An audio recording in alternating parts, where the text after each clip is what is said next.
Inyong mandirigma, galing pa sa mundo ng kalawakan, tagapagtanggol ng kabutihan, may lakas na tumbas ng ibo-ibo at hanging habagat, at sibilis ng kidlat, manlalakbay. Mga idol, maghanap tayo ng earphone, no? Yung maganda sana yung Bluetooth para pag nag-vlog tayo mga idol, no, meron tayong magagamit. So bali nag-try na tayo dito mga idol para sa ating pagbabalik sa pagtitinda ay alam na natin yung diskarte natin muli. Ikot-ikot muna tayo dito sa amin, no, para makapag-aral ng panibagong pagsimula namin ng anak ko. Ano? Ay hindi naman pwede sa iyo yan eh. Gusto niya yan, kaso lang hiwa-hiwalay na mga idol. Bibilang ko lang siya ng bago sa mall. Yan, nakapag-recover na kami sa kabila ng lahat ng problema namin. Di bali mga idol, mag-move on tayo at alam natin na mayroon pang darating na masigit pa sa tao na nang-iwan sa atin. Pakita natin sa kanya na kaya nating mabuhay kahit wala siya. Babangon tayo at makapagsimula ng panibago. So bali may inaantay ako mga idol na blessing na darating. So waiting lang tayo mga idol para makapagsimula kami ng anak ko sa aking pag-aanap buhay. So ayun, salamat naman tayo sa Panginoon kasi hindi naman tayo pinabayaan, no? Dito po tayo ngayon sa labasan sa may Basico. Yung mga idol, oh.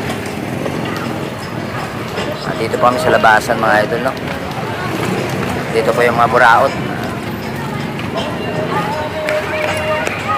Maaga pa kasi mga idol kaya wala tayo masyadong makita mga buraot. Mamaya pa yan mga idol, subali yung motor natin nandun sa kabila, nakatago. So ayan, makaka-recover tayo mga idol.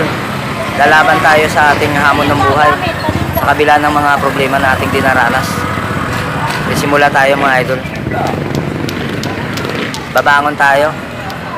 Mas malaki pa sa pinangarap nila na ipinagpalit tayo mga idol, no? Uwi na tayo. So bali binilang ko na lang yung anak ko. Binilang ko ng lato-lato. Gusto niya mga idol, ayan, no? So babalik na tayo mga idol sa ating area. So tara na.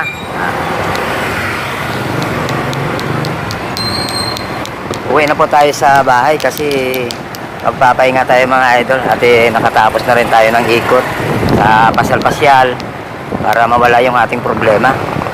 So sa tulong naman ng Panginoon nakayanan natin. Kaya magsisimula tayo sa panibago ng masigit pa sa pinangarap nila. Nadapa tayo mga idol kaya siguro nagsawa na sila kaya babangon tayo ngayon sa kabila ng lahat ng kanilang parusa na tayo'y iniwanan at nilubog sa mga problema. Pinagpalit tayo sa ibang tao na sa akala nila ay maligaya na sila sa kanilang desisyon na basta-basta na hindi pa nila masyadong kilala. So sana hindi darating ang araw na yung lalaki na sinamahan niya ay hindi siya madidiskubrihan, matutuklasan din ng lalaki kung anong meron siya. So ayan, maraming salamat sa inyo mga idol. Maraming salamat din sa mga nagtulong sa akin, no? Sa mga nagpadala sa akin. Maraming salamat sa inyong lahat. So hanggang dito na lang po yung video natin. Paalam sa inyo.